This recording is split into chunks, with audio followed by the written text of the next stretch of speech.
Qual é a maior criatura entre os animais marinhos? Muitas pessoas responderiam que é o megalodonte. De fato, esse tubarão gigante era realmente muito assustador. O megalodonte media cerca de 10 metros de comprimento, às vezes podendo chegar a 15 metros. Ele também possuía uma grande mandíbula e seus dentes afiados mediam cerca de 20 centímetros, sendo então um ser muito temido nos mares. Olá a todos! Esse super predador era de fato imbatível. Felizmente, a era em que o megalodonte dominava o mundo já acabou há mais de 2,5 milhões de anos. Mas na história do nosso planeta existiram animais marinhos ainda mais assustadores. Muitos deles passaram por aqui muito antes do megalodonte ou muito depois da sua extinção. E se, hipoteticamente, o megalodonte confrontasse um desses animais, provavelmente seria melhor apostar na sua derrota. Aqui em nosso canal você pode ver essas criaturas assustadoras em total segurança.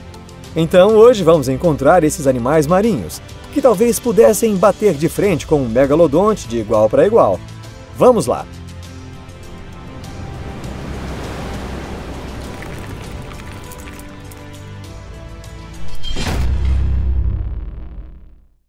Helicoprion. Dentre os tubarões já extintos, não é somente o megalodonte que poderia acabar com sua vontade de brincar na praia. No Paleozoico superior, um peixe gigante e assustador vivia nos oceanos. Esse ser não é exatamente um tubarão, mas, digamos, uma espécie de ancestral deles. Veja essa aparência assustadora. Seria uma serra circular dentro da sua mandíbula? Não, são somente seus dentes em formato espiral. Entre os peixes existentes, nenhum possui uma estrutura corporal parecida e, por muitos anos, esse fóssil incomodou os paleontologistas. Até que finalmente eles chegaram a uma conclusão. É claro, isso provavelmente ficava no interior da sua mandíbula. Segundo estudos mais recentes, essa espiral dentária era formada por 80 até 190 dentes e se localizava na parte central do interior da cavidade oral. 10 a 15 desses dentes maiores ficavam expostos do lado de fora da mandíbula, e os demais ficavam escondidos no interior. Assim que os dentes mais antigos se desgastavam e caíam, os dentes novos saíam e os substituíam. Até parece uma esteira transportadora feita de dentes. É um ótimo mecanismo, não é mesmo? Economizaria muito nos custos de tratamento dentário. Infelizmente, o esqueleto dos cartilagíneos não aparece bem nos fósseis. Por isso não se sabe muito sobre a estrutura corporal do Helicoprion. Estima-se que ele chegava a ter 2 a 3 metros de comprimento. Mas foi encontrada uma estrutura dental de 90 centímetros de diâmetro. Então o corpo de seu dono deveria ter de 9 a 12 metros. Isso seria um tamanho semelhante ao megalodonte. Porém, esses dois seres nunca se encontrariam.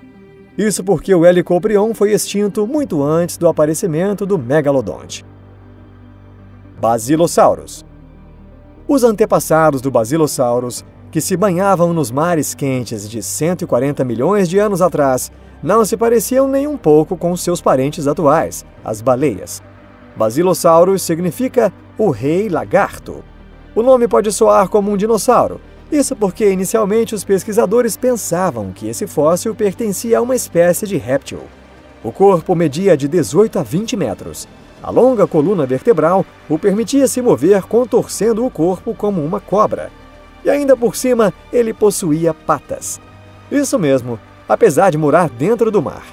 Essas patas não podiam ser usadas para os fins convencionais, mas como um órgão subdesenvolvido. Elas se tornaram então uma grande evidência da evolução dos mamíferos marinhos.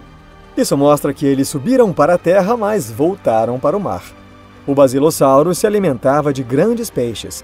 E já que os tubarões faziam parte do cardápio, o megalodonte teve sorte de não nascer na mesma era que o Basilossauros.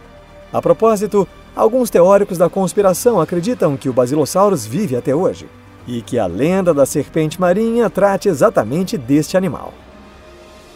Mosasaurus hoffmanni. O próximo da lista é o Mosasaurus hoffmanni. Oba, finalmente um verdadeiro dinossauro! Esse lagarto do mar é o maior dentro de sua espécie, chegando a medir cerca de 17 metros. Eles viveram no Cretáceo Superior e foram extintos juntamente com os outros dinossauros. Sobre a aparência do Mosasaurus hoffmanni, Poderíamos dizer que ele tinha uma aparência, digamos, imponente. Uma longa coluna vertebral, uma caixa torácica no formato de um barril e um crânio extremamente forte. É como se ele tivesse nascido para caçar gigantes presas. Seus dentes afiados rasgavam a carne e sua mandíbula o permitia mastigar um grande pedaço de carne de uma só vez. Sua visão era fraca, mas isso significa que ele não precisava medir a distância de sua presa.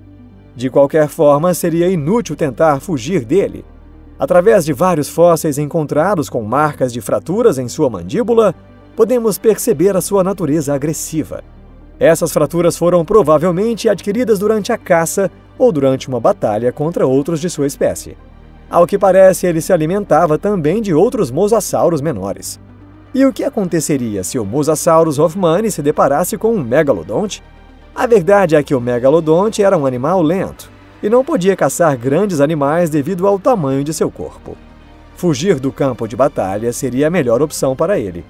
E acreditamos que no dia em que ele falhasse na sua fuga, ele seria feito em pedacinhos pelo violento Mosasaurus hoffmanni. Sarcosuchus. É um crocodilo? Não estamos falando dos crocodilos que existem atualmente. Muito tempo atrás, durante o período Cretáceo, em que os dinossauros se reproduziram ao redor do planeta, existia um animal chamado Sarcosuchus, no atual continente africano. Sua classificação biológica é crocodilomorfa, ou seja, ele é um antigo parente dos atuais crocodilos. Inicialmente pensava-se que ele medisse cerca de 12 metros, mas uma estimativa feita mais tarde indica que ele media não muito mais que 9 metros. Mesmo assim, o Sarcosuchus era cerca de 1/3 maior que os crocodilos atuais, e sua mandíbula era muito maior e mais poderosa. Com essa terrível mandíbula, ele não atacava somente peixes, mas algumas vezes também atacava pequenos dinossauros. Espero que um crocodilo como esse não esteja morando nos esgotos de Nova York. Arctelchis dux. Vocês conhecem a lenda do Kraken, um monstro marinho arrepiante, que com seus grandes tentáculos destruía e afundava navios no fundo do mar. Talvez algum marinheiro, após ver com seus próprios olhos um Arctelchis dux ou uma lula gigante, tenha se inspirado para criar essa história. Em média, seu corpo chega a 10 ou 13 metros, mas alguns exemplares podem ter um tamanho fora do comum, chegando a medir 16 metros desde a ponta das barbatanas até os tentáculos. O Arctelchis dux é um predador agressivo. Uma vez capturado por seus tentáculos, ninguém consegue fugir. Esses animais também possuem rivais, mas já falamos disso. O fato é que esses animais ainda vivem nos dias de hoje, nas profundezas do mar. E você, acredita? Acha que o megalodonte poderia vencer uma criatura como essa? Cachalote. O arquirrival do Arctelchis dux é nada menos que o cachalote. Um cachalote macho adulto pode chegar a 20 metros de comprimento, sendo maior que um navio de cruzeiro. Seu crânio em formato retangular ocupa cerca de 1/3 do corpo, tornando-o impossível de ser confundido com outra espécie. Podemos entender por que os baleeiros o chamaram de vagão de carga. Falando nisso, a pesca de cachalotes era um trabalho extremamente perigoso devido à natureza agressiva do animal. Frequentemente, eles afundavam os barcos dos pescadores que tentavam capturá-los. Felizmente, a pesca de baleias foi proibida e sua população, antes reduzida, se recupera pouco a pouco. Atualmente, os únicos inimigos deles são as orcas. Mas se mesmo as orcas atacam somente os filhotes, ainda que o megalodonte existisse nos dias de hoje, seria impossível confrontar um deles. Leviathan melvillei. O último dessa lista é o Leviathan melvillei. Esse nome parece até um personagem que saiu de alguma lenda antiga, mas essa espécie extinta do cachalote de fato existiu no período Mioceno. Ou seja, ele viveu na mesma era do megalodonte. Não vamos discutir aqui se eles de fato travaram batalhas, mas ao que tudo indica, o megalodonte não tinha nenhuma chance contra esse animal. O Leviathan melvillei media cerca de 13,5 metros até 17,5 metros, podendo variar dependendo da estimativa. Seus dentes incrivelmente fortes chegavam a medir 36 centímetros, cerca de 2 vezes maior que o dente de um megalodonte. Esse é o maior dente encontrado no mundo animal, com exceção daqueles animais que possuíam presas. Sua mandíbula podia segurar a presa com firmeza não soltando até que parasse de se debater. Se um megalodonte entrasse no campo de visão dessa criatura, só podemos dizer que ele não teria salvação. O vídeo de hoje fica por aqui. Muito obrigado a todos vocês por assistirem. Aparentemente, até para essas criaturas assustadoras, sempre existirá alguém maior. Essa é uma lei da natureza. Se por acaso você tinha pesadelos com o megalodonte, agora você terá muitos outros animais para combatê-lo em seus sonhos, como seu guarda-costas particular. E nem precisa me agradecer. A propósito, que animal você acha que é o campeão absoluto da lista de hoje? Escreva nos comentários. Vote no seu herói. E vamos fazer a contagem depois. Então, por enquanto, vamos nos despedir. Mais forte e cada vez maior. Até a próxima. Tchau!